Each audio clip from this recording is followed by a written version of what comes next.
to the people of the world that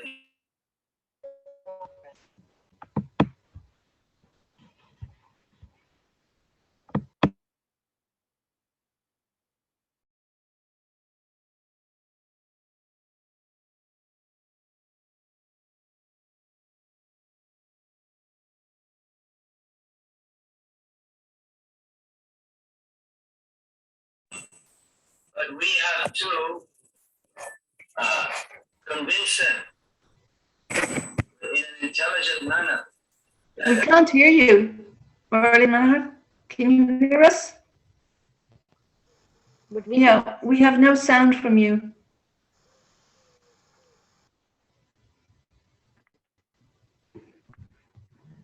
Can anyone else hear it? No, I can't hear anything. No. I think he hasn't started yet. Right now, can you hear me? Yeah. Yes, we can hear you. Can Yes, hear me. we can hear. Yeah, I don't know what happened there. Sorry. I was chatting away for about 3 minutes there. No one can hear me. Eventually, someone told me. Okay, so let me start again. So welcome to Suddha Bhakti Cintamani. We're in the last stretch. We have 142 questions. We're on question 134. 130. Oh, lots of things come up on my screen at the moment. 134. So let's see how we get on today. We might complete, but some of the questions are quite, they need quite a lengthy answer. I was just going through them. So let's see how we get on. So we're all ready? I just say the pranams again because I did say them, but perhaps you didn't hear them. But no harm doing again. Nama Om Vishnu Badhaya Krishna Vistaya Bhutale Shrimati Bhakti Vedanta Swamti Namane Namaste Sarasati Devi Gauravani Pachaline Nivasisha Nivahadi Ashtachara Satarine Jai Sri Krishna Chaitanya Prabhu Nityananda Shri Advaita Gadadhar Shiva Sari Gaura Bhakti Vrinda Hare Krishna Krishna Krishna Hare Hare Hare Ram Ram Ram Hare Hare. So here's question 134. I just want to have a little look at the last question though, because it's okay. It helps us to understand the context of this question. What is systematic worship of Krishna? Who should hear Gopi Leela? So we described that last week. This is, let me just scroll down to confirm that answer. Yeah, strong taste at the stage of ruchi. Yep. They have deep faith and mature knowledge. So it could be, they're classified as uttam. They have high qualification.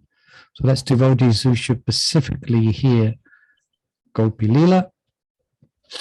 And then we come to this question here. So what happens then to persons who hear subject matters beyond their qualifications? So this is not just hearing as it happens to, or hearing as we happen to hear maybe in classes, but if a person does specific study like the Gopi Bhava Club, yeah, what can happen if it's not addressed? If they hear subject matters beyond their qualification. They just get. Right, yeah, continue. Somebody was saying, I wanted whoever was saying, otherwise. Oh, I was just about to say, well, they won't understand it and they won't be able to connect with it properly because they're not qualified. Therefore, they will get mixed up and misunderstand it. And from that misunderstanding, they could get deviated from the correct path. Correct, more or less correct. Yeah. Anything to add to that? do you, I was thinking, do they feel that they themselves are gopis and playing that part and things like that, you know? Well, yeah, that would take it to the extreme. That would be, which sometimes happens, extreme. But in essence, what Mother Lawanga said is correct. Not in essence, but in wholeness as well. Yeah. So qualification means, basically, qualification means that you're free of the concept, or you're free of being influenced by and seeing the world through the eyes of sensuous or lust. These things are purified within the heart. Yeah. Because as soon as one is going to hear about the pastimes of Radha and Krishna, then it's going to cause doubt. Yeah. So that doubt will cause loss of faith. Yeah. And that then consequently could lead to a downfall. Prabhu, can I just ask something, Prabhu? Yes. Even that doubt can cause more than the loss of faith. It could cause offense as well. Yeah, it could go in another, it could go in one, So what it could is cause an offense where one could start criticizing the Vaishnavas. yeah, and also I was thinking, even whatever qualification that person has, like whatever, how that whole progress will be out of waste. They will just get deviated as if they have never practiced Krishna consciousness. Yeah, I mean, if they're free from offense, then at least yayatamam papatyanti. I mean, there'll be no diminution as such. Things may get put on pause, Okay, yeah. but it could, in extreme cases, what it can lead to is, like as Mother Chandravali said, is where Krishna's pastimes, from the material point of view, look sensuous, but they're not. They're completely on a different platform of purity. But from our point of view, one may see that. So therefore, one loses faith in Krishna's divinity. And therefore, one thinks that Krishna's pastimes are there to be imitated. Yeah. And then that will lead to sensuous, or that would lead to a degraded life in the name of imitating Krishna. So anyway, it's bad news, basically. So we have to be quite a little bit careful of how, especially if we're preaching to people, the type of things that we might explain to them and the type of directions that we may guide them, you know. But still, there is that verse which we quoted, Vikreditam Adamtar Vishnu, which does say that if this verse describes that if those one hears the playful pastimes between Radha and Krishna, then hritrogam, then a disease in the heart will be dispelled. But that shradamvita, that is a high level of faith that one needs before one can specifically hear about the intimate pastimes of Radha and Krishna. Yeah, so there's some level of deep faith is there already, but still lust is there in the heart, and by hearing from that level of shraddha, then it will purify the heart. All right. So, But hearing also, it can also help some devotees as well. You know, they could like develop more love for Krishna rather than Krishna. yeah, do you mean devotees who are not on this level of deep shraddha? No, those devotees who are. Oh yeah, yeah. I mean, that's the whole point. I mean, we are supposed to hear about Radha Krishna. Yeah. The point. We are International Society for Krishna Consciousness, and that means Radha Krishna. So we just have to be careful what we study, what, you know, how we guide devotees. Yeah. Like most young devotees in the ashram, then they're not going to have specific classes on Ras Leela or Gopi or Manjari Bhav and the Krishna's pastimes in night time and Ras Leela. Yeah. So having said that, the next question is 135. So which pastimes should mixed devotees hear? It sounds very familiar question. Don't know if we covered it before.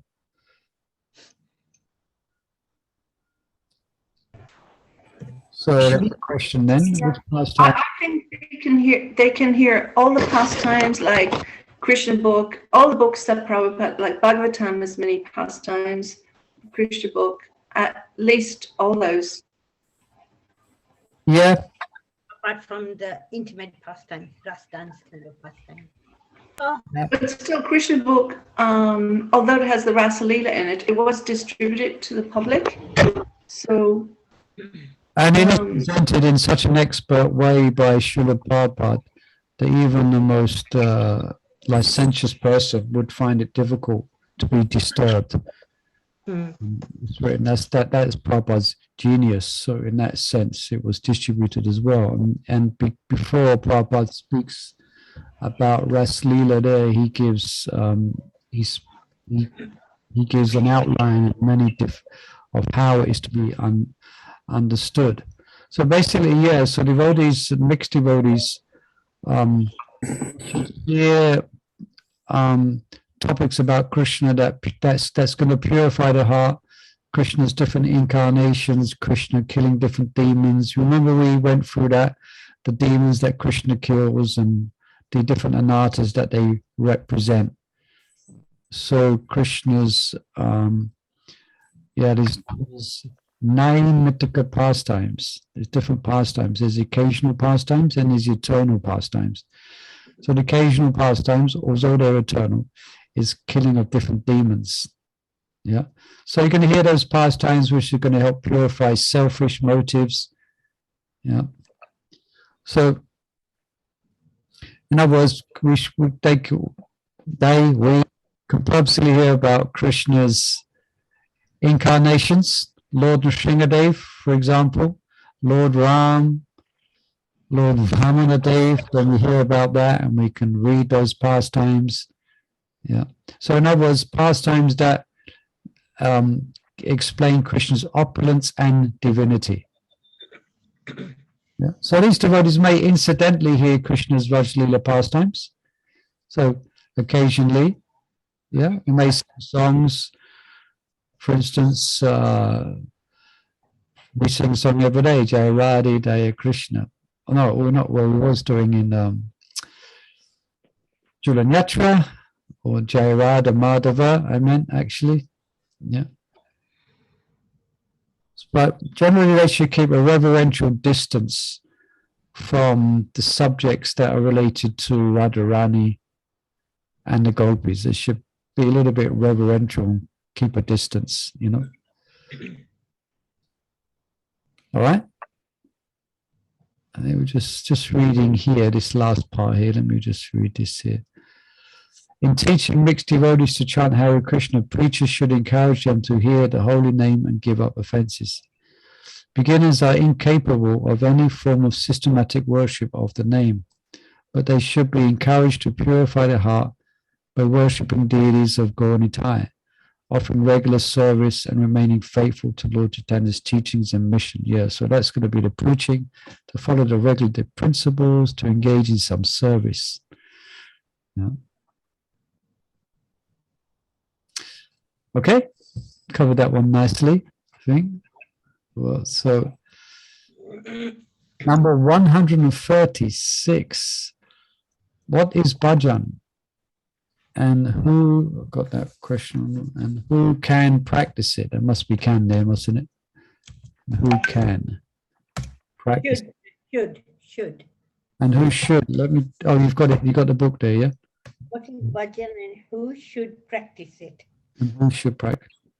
What is bhajan? Who should practice it? Okay, so it's a bit of a deeper question. What is bhajan? We use it a lot. We're going to do bhajans. We're going to come to bhajans, doing bhajans in the temple room.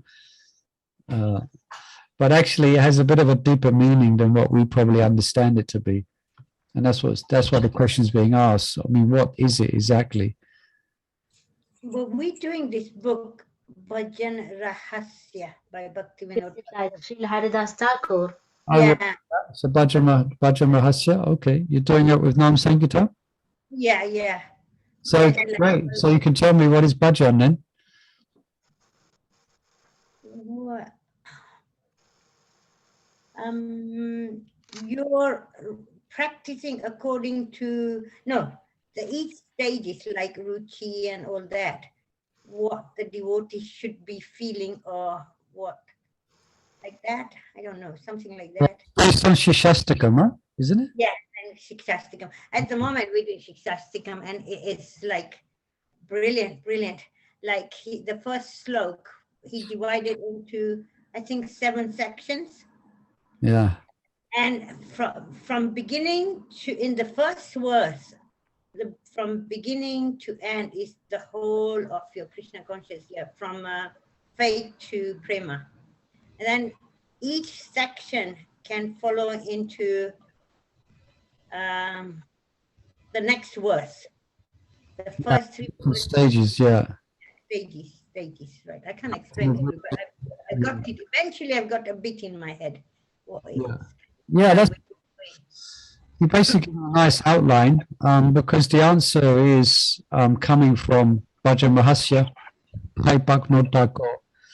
So he, as you correctly said, he describes a systematic path. No, systematic means different stages, as you just described.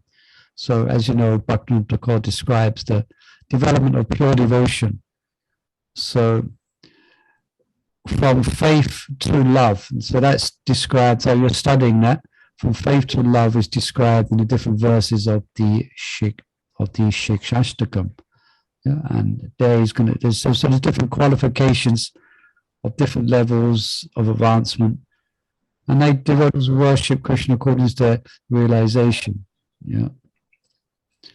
Prabhu, can we say it is like internal journey, our internal journey? You could do. That's a nice poetic description of the word bhajan. Yeah. It's an internal journey. Yeah, you could say that. Yeah. I remember one time, I think I remember saying this before, there's one senior lady, I forget her name now. I haven't seen her for some time. She hasn't been to temple for some time, but she would sometimes come with her husband, and sometimes she would hold kind of events at the temple and invite her relatives. I forget her name. One time she asked, people ask, how are you? And you say this, that, and but she asked me, how is your bhajan? Wow. Oh, I've heard of that question. yeah. Huh? I've heard of that question. Yeah. How is your bhajan? Oh, okay. So what did you say, Murli Prabhu, when she asked you? I said terrible. I knew you would say that. Prabhu, you can say, You should have said ecstatic. Uh-huh. if you say terrible, then what will we say, Prabhu? That's a good one, Nita Mata. Right. What are we going to do? Well, actually, the question caused me to reflect on my bhajan, actually. It caused you to reflect on. I forget what I answered her, actually, now. It was a few years ago. But it was a question. Okay, well, basically, I think the answer was along the lines that there was definitely room for improvement. So that means it's systematic. So systematic means it's ongoing. There's not unsteady devotion, which is interrupting. It's not as if you're at this stage, then you're not making offenses. You're steady in the regulative principles. So it becomes systematic. It is systematic that you're chanting systematically, you're going through these different stages. Yeah, which Nam Sankirtan is explaining nicely. He's presenting Bhajan Rahasya. Prabhu, having a question, Prabhu. Yes. You just said we are not doing offenses. Or I was thinking, are we rather saying we are not, maybe it is right for the exalted devotees, but otherwise we are at least trying to avoid offenses? Yeah, well, that's Nam Bas, we're at the clearing stage. We're trying to avoid offenses. Yeah. Yeah, something came to mind as you was asking a question that I just forgot now.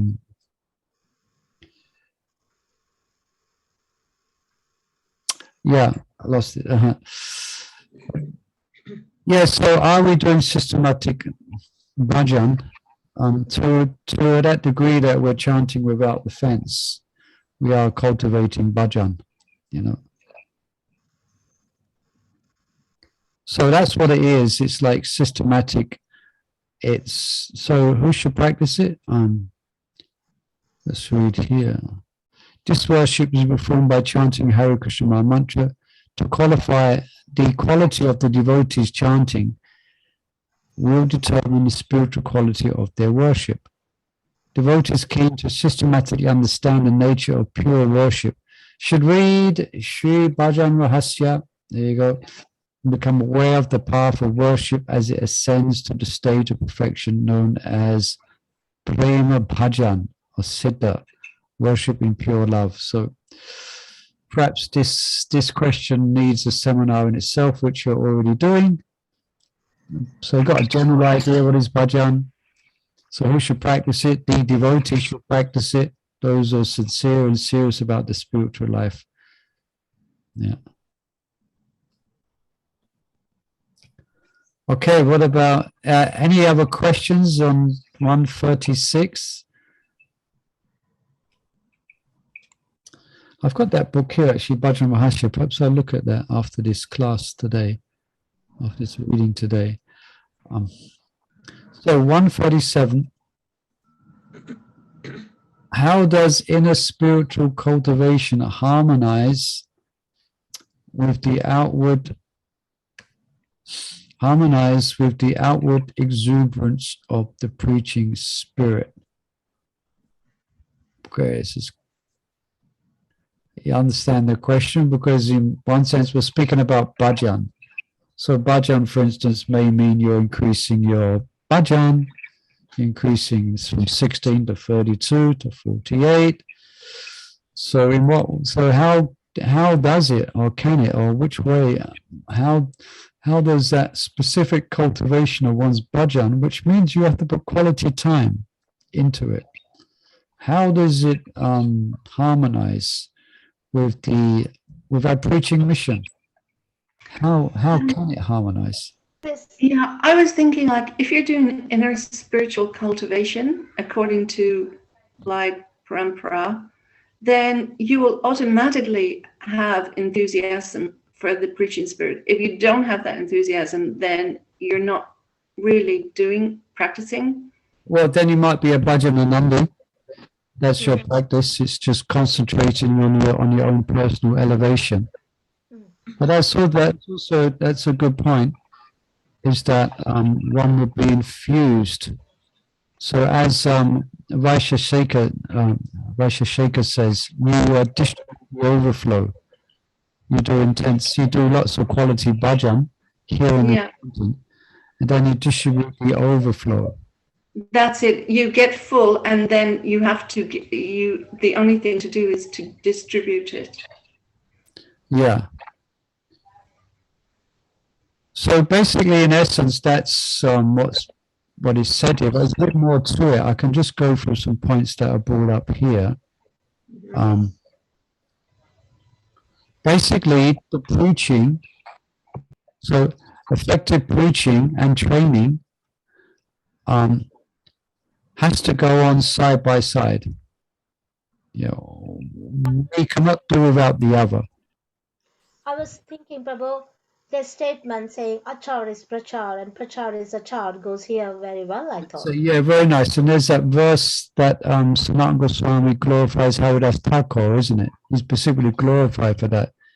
He shows a perfect example in his bhajan, but he also shows a perfect example in his behavior. Yeah. And also his preaching. Yeah. So but there is going to be different types of training for devotees at different stages of their advancement. Yeah. So Marge mentions here that the beginners should not imitate more qualified devotees. Yeah. So we will see that there'll be senior devotees who will be doing quite an intense type of bhajan. Occasionally they may do. For instance, Satyananda Maharaj takes a month out in Kartik and goes to a cave somewhere, to some remote place. So that's an example of a particular devotee who's doing that type of bhajan, but it's balanced, it's once a month. So that's not something that perhaps a young devotee would imitate. Yeah. And also Maharaj mentions here that less qualified devotees who may not be at a stage of what's called bhajan, or intense cultivation of attachment to the holy name, the less qualified shouldn't restrict more advanced devotees. So this is a management issue. You follow that? You may, for instance, a temple president or a temple president or a Shiksha guru or guide should allow devotees time and give them blessings, perhaps to chant more rounds. Yeah, chant 30. Of course, it depends on the specific devotee, but generally that should be they should be allowed. Of course, time, place, and circumstance. Read here again. So this is from Bhaktivinoda Thakur. He explains that devotees at different stages of spiritual advancement may perceive the same aspect of Krishna consciousness differently. Thus, there are sometimes disagreements between devotees at different, disagreement between various levels. Yeah, this comes up often in the class when the question is asked. That question that's asked could be answered in perhaps up to 10 ways. There may be 5 to 10 different angles of how to answer that specific question. And devotees may give different answers to that based on their specific or their specific stage of advancement. Then you may see it from one perspective that's from another devotee. Let me just read this section here as well. Yet devotees must be trained to accommodate this spiritual variety while continuing to follow the practices appropriate to their own status. We're being directed to Krishna Samhita, another book by Bhaktivinoda Thakur. And Maharaj brings up other points here, perhaps I missed those points, but the essence here, so just come to the essence here. Actually, Maharaj quotes, then he quotes from Srila Prabhupada. He says here,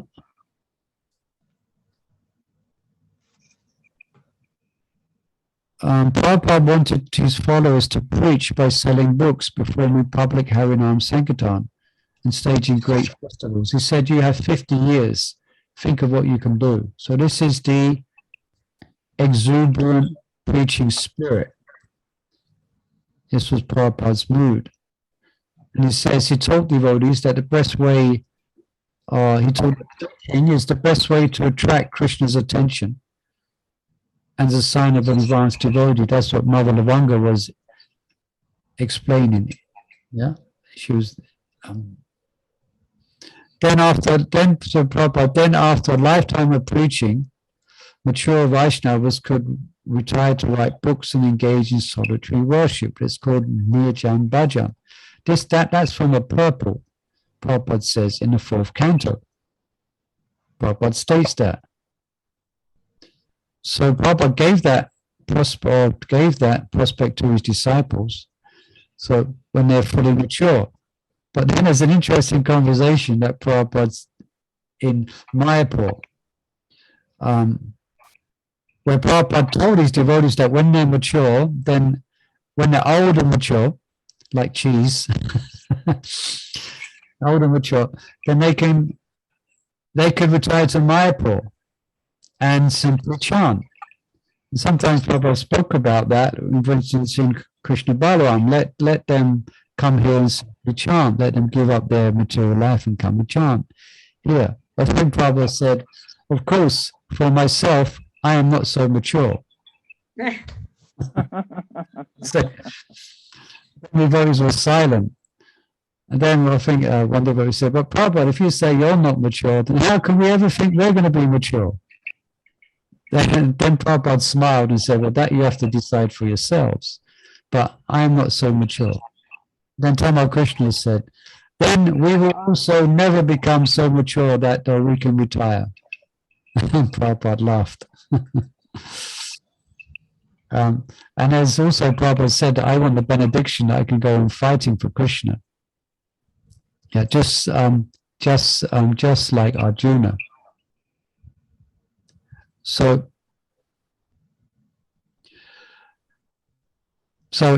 in, let me just read this. Neophytes are given entrance into pure devotion. This is from Shiva Maharaj. When they agree to stick to the regulative principles of devotional service in practice, the more advanced devotees at steadiness and beyond, whether regulative or spontaneous, must follow the same codes of conduct. In general, Prabhupada did not want his disciples to be exceptions to this rule. For instance, Prabhupada to one disciple who wasn't coming to Mangalati, Prabhupada said that, yes, we'll get this right, you are very advanced, so therefore you do not need to attend Mangalati. So this is speaking of devotees living in a temple community, okay? It's not speaking in a congregation. It's not possible to come to Mangalati. Online you can. But Prabhupada said, you should do it to set the example over those who require it. Yeah. So the essence, I think, to this answer is here. The instruction to stick to the codes of regular devotional service, which includes preaching the mission, excuse me, especially to devotees practicing spontaneous devotional service, their personal studies or inner meditations and Bhaj Bhakti should not be visible. We mentioned that many times. So there's an instruction specifically from Rupa Goswami. I'll just read the translation. That to execute service externally as a regulative devotee and internally from their self-realized position. Yeah, then the quote here, there are two processes by which one may execute Raganuga Bhakti, external and internal. When self-realized, the advanced devotee externally remains like a neophyte and executes all the sastric injunctions, especially those concerning hearing and chanting. So that's something that I've noticed, that you'll notice in the presentation of our respective spiritual masters or senior devotees. They will always speak from the platform of being a regulative devotee. Of course, my spiritual master is Shiva Ram Swami, so I'm quite convinced that he's at a very high advanced stage of devotional service. That's my specific as a disciple. I see that, and that inspires me.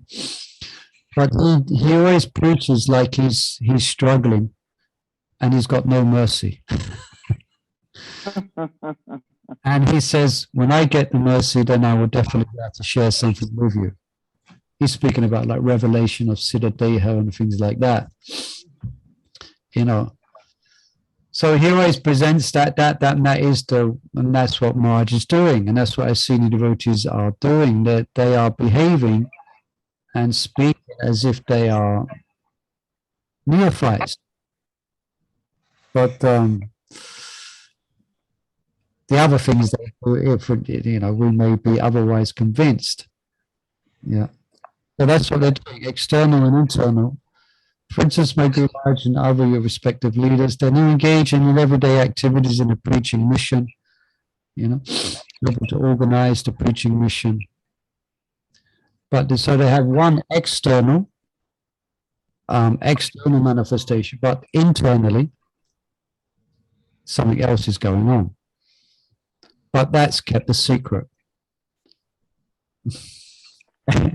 Any questions on that? Mali Prabhu, is Sejal is trying to I just let her in, I think. okay. She just texted me. Are you here, Sejal?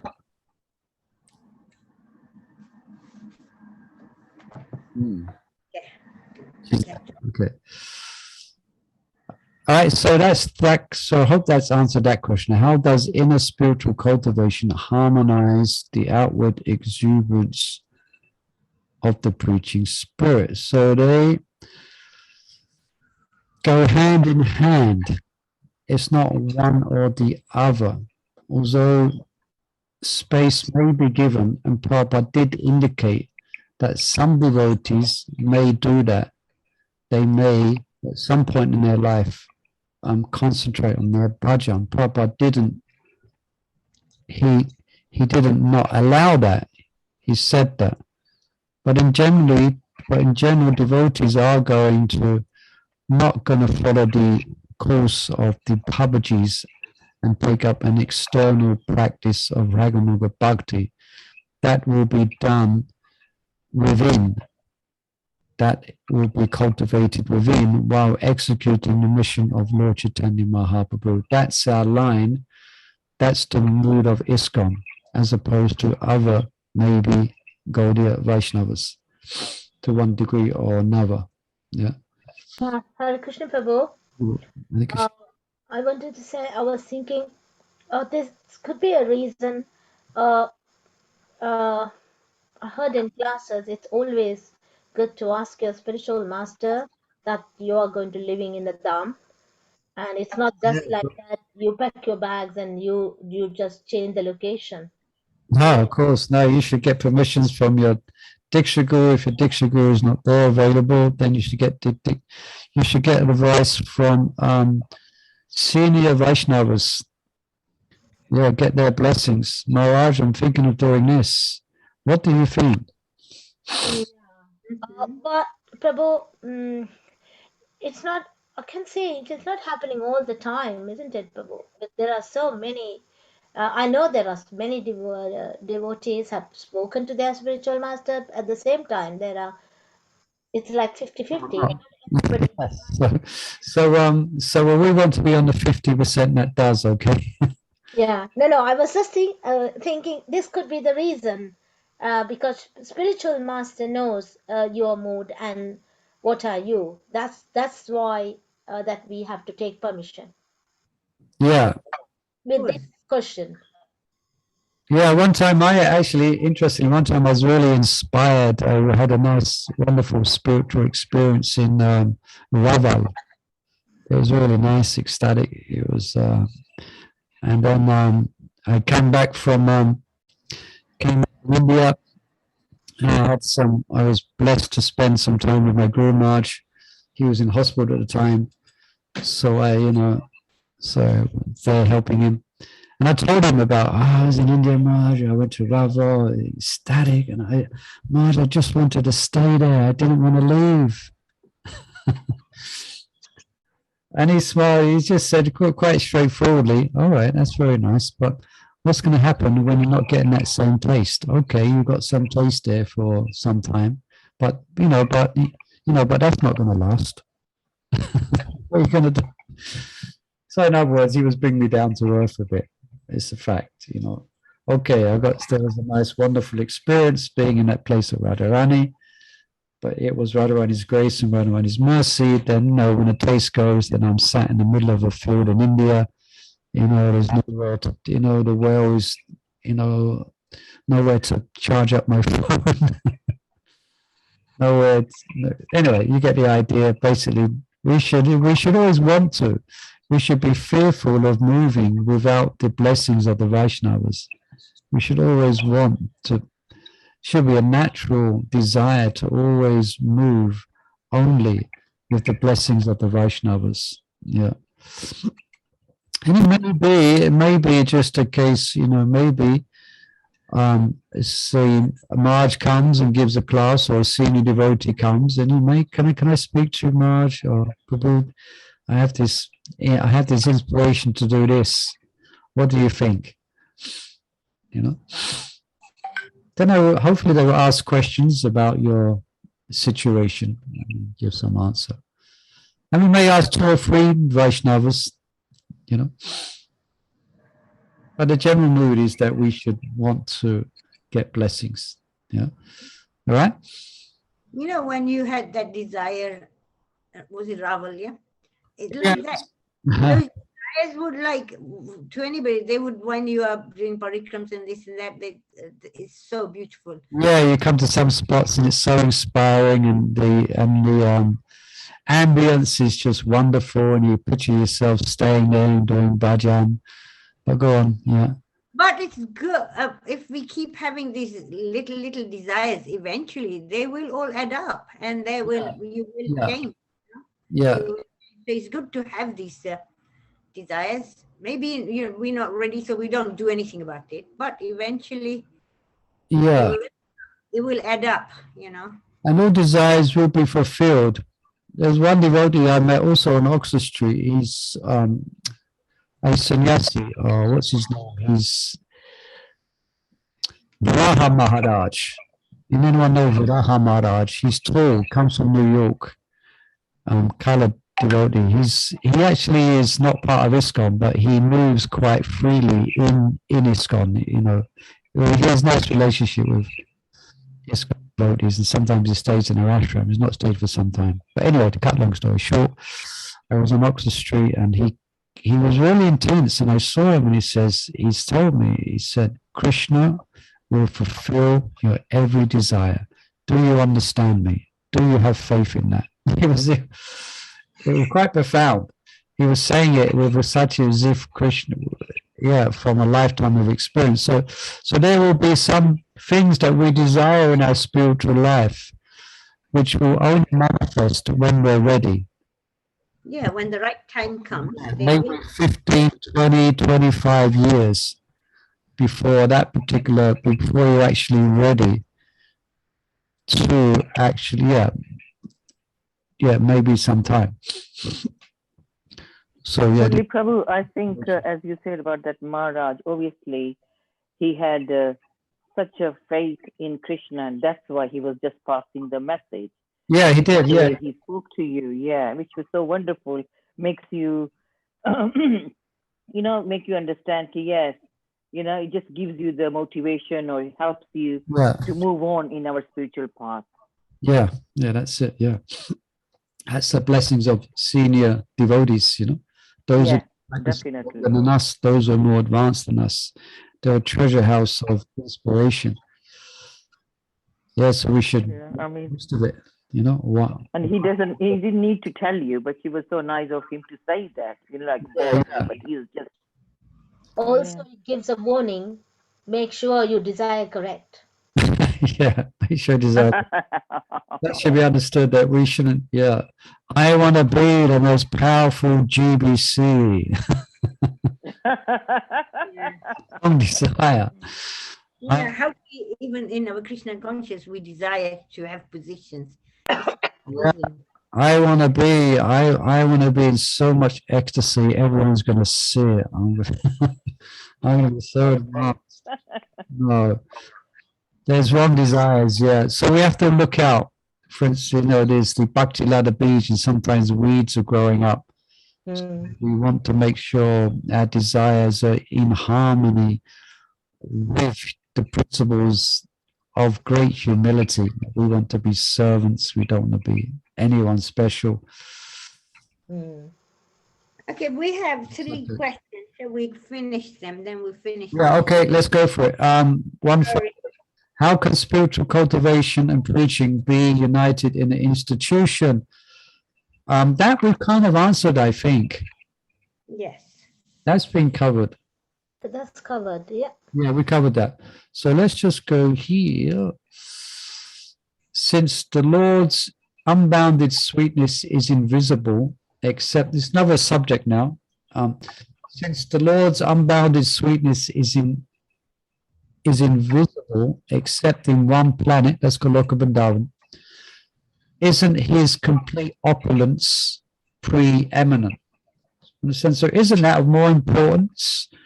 Krishna's omnipotence and omnipresence, isn't that more to be focused upon? Krishna's sweetness is just manifesting in one planet, but ultimately the Vaikunthas of millions, millions and millions of planets. Isn't it more important then? No, Yeah. because in the one planet, which is Goloka Vrindavan, that's where the love is. Yeah. Krishna is with the gopis and the pastimes are going on. That's our goal, because although we want to know how great Krishna is, from our perspective here on this planet, we need to know how great he is, but we need to know the goal as well. Yeah. I guess. Anybody else on that? Yes or no?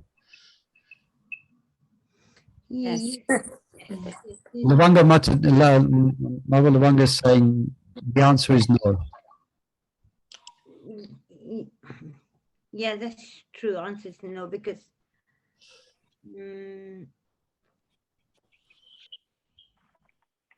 forget. Yeah, basically. So, yeah, despite the predominance of opulence everywhere, really, in the presence of sweetness, this Aishvarya is completely eclipsed. Yeah. So this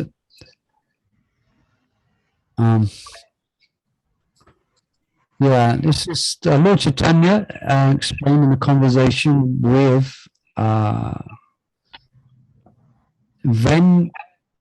Venkata Bhakta, or what's in it? Venkata. Yeah. He describes only Lord Krishna, once Lord Krishna playfully, and he gives the example of when Lord Krishna manifests as Lord Narayan to the gopis. So don't forget, Lord Narayan, there's yogis meditating for millions of years to get darshan of Lord Narayan. It's not easy. It's not easy. Practically, it's not impossible, but it's not very easy. And then Lord Narayan manifests. He's there, Lord Narayan. And what did the gopis do? Where's Krishna? Where's Krishna? Yeah. So it says that when the gopis saw this exalted form, however, their ecstatic feelings, actually, the pastime is that Krishna manifests himself in the four-handed form, but their ecstatic feelings were Maharaj describes were crippled. Yeah. Yeah. Yeah, it kind of subdued their ecstatic feelings towards Krishna. So, and then Thakur Bhaktivinoda gives Thakur gives a test to see the superiority of Krishna's of the sweetness of Krishna over the opulence of Lord Narayan. And this is one of the very early classes on Suddha Bhakti Cintamani. Some of you might remember this picture. This is a nice picture. So there's this verse from the Bhagavatam. So I just read the verse, trying to enter into a meditation, or you got the picture here. Lord Narayan was seated on the shoulder of Stotra or Garuda. He had big wings. As soon as the Lord appeared, all directions were illuminated, diminishing the luster of Brahma and the others present. His complexion was blackish blue, his garment yellow like gold, and his hair was as dazzling as the sun. His hair was bluish, the color of black bees, and his face was decorated with earrings. His 8 hands held a conch shell, wheel, club, lotus flower, arrow, bow, shield, and sword, and they were decorated with golden ornaments, such as bangles and bracelets. His whole body resembled a blossoming tree, beautifully decorated with various kinds of flowers. So there's a meditation. So compare that. I guess from this you might understand which you're more attracted to. Hopefully you're attracted. So that's a nice description of Vishnu by Gita. Mm. And here's Krishna. Now that's the Haribol. And So there's much sweeter. verse, Pipratva Shakanaka Vachayantintimalon. Just looking at the time. We've got to finish the questions. Wearing a peacock feather ornament on his head, blue kanika flowers on his ears, a yellow garment as brilliant as gold, and a Vajayanti garland. Lord Krishna exhibited his transcendental form as the greatest of dancers as he entered the forest of Vrindavan, beautifying it with the marks of his footprints. He filled the holes of his flute, the nectar of his lips, and the cowherd boys sang his glories. So, Jai Shri Krishna ki Jai. So this is spoken by the gopis, so there's so much rasa in this verse. For instance, he's playing the flute and the role it plays in bewildering the minds of the inhabitants of Vrindavan. Then there's a forest of Vrindavan and his footprints, etc. So through the eyes, seeing through the eyes of transcendental realization, pure devotion means service rendered to Krishna in his personal expansion. Seen through the eyes of transcendental mellows, rasa tattva, however, the taste of pure devotion to Krishna's expansion pales next to that, to the devotion of Shama Sundara. So that's the conclusion of Rasa Sastra. So let's go to the last two questions. Even if some transcendentalists are unqualified for Krishna's darshan, how can ordinary people, even demons, see him when he appears in this world? So what's going on here?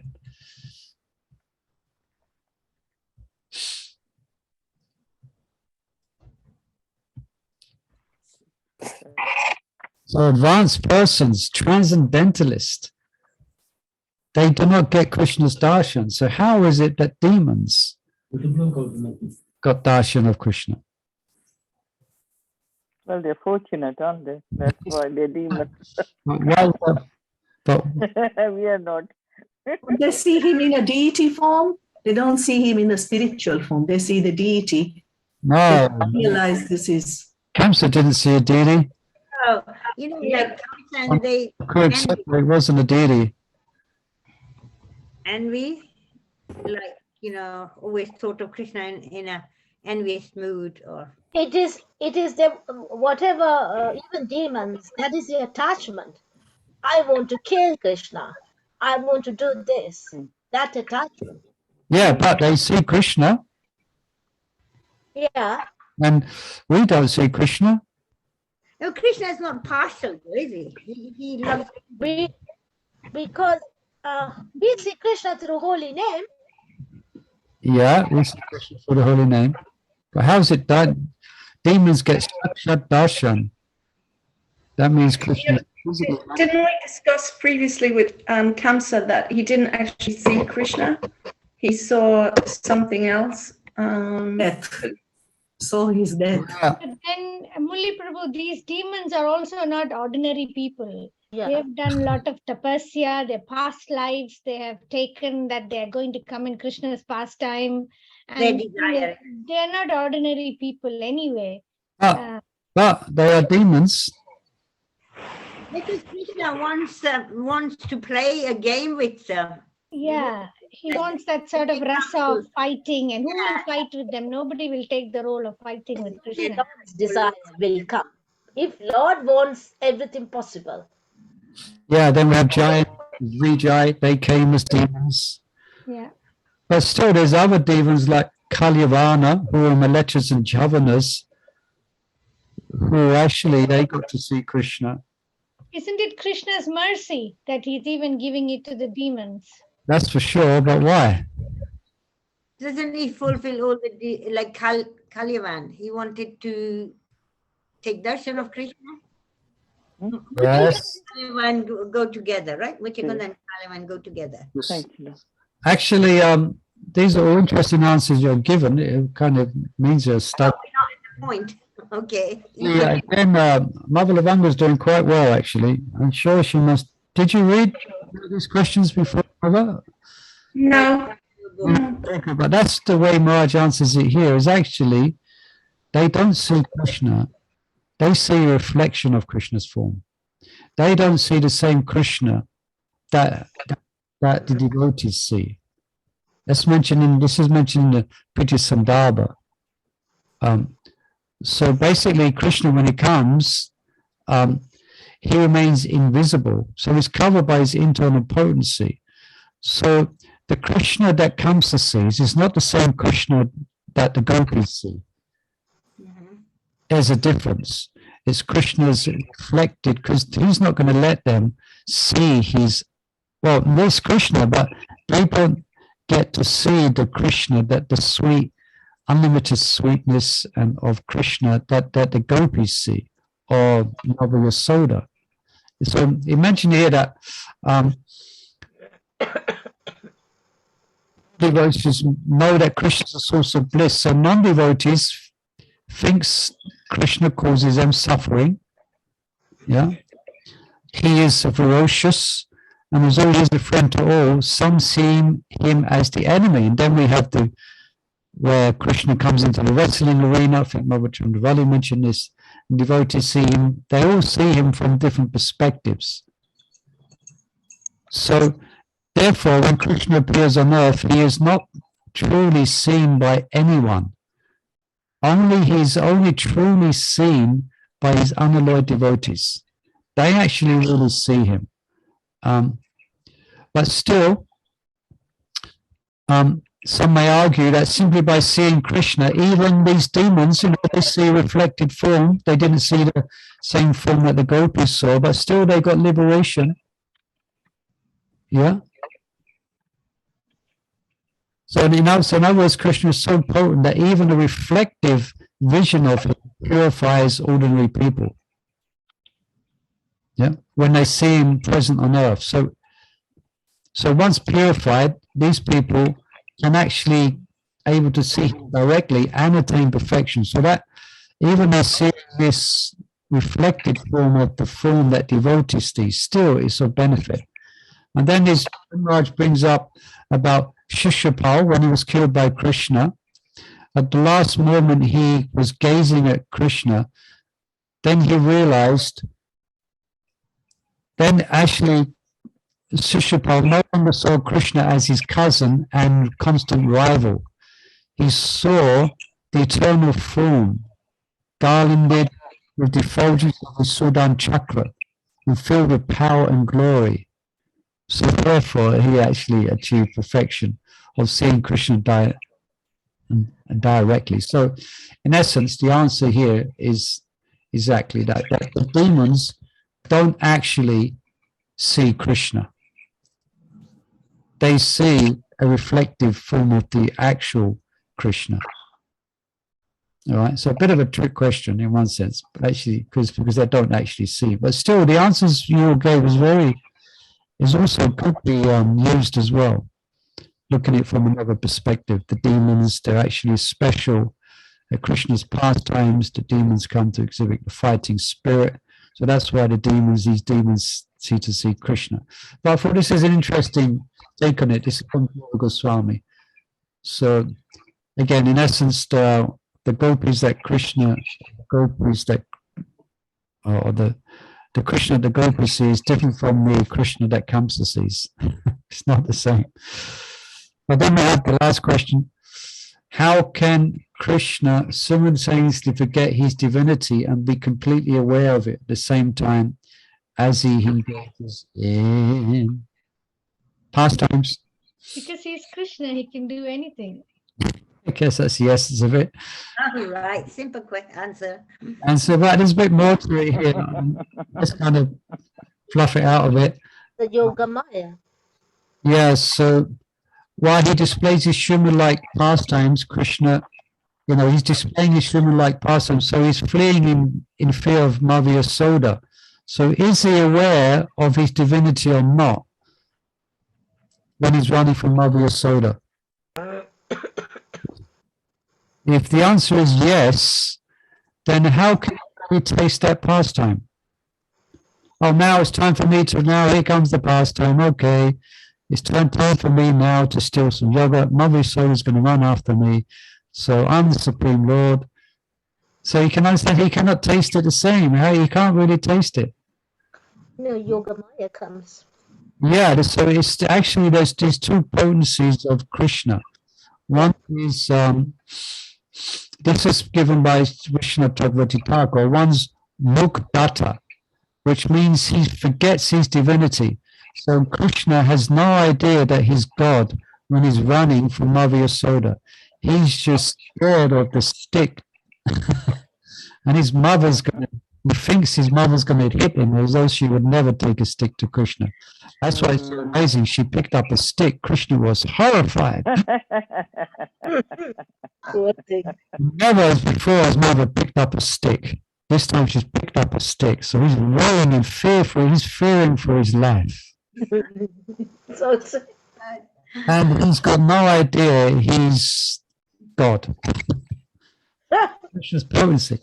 So therefore, his potency allows him to really relish and enter into that pastime and lila. So that's mukdata.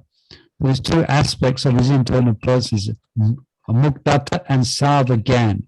So sarvagyan means he knows everything. Then mukdata.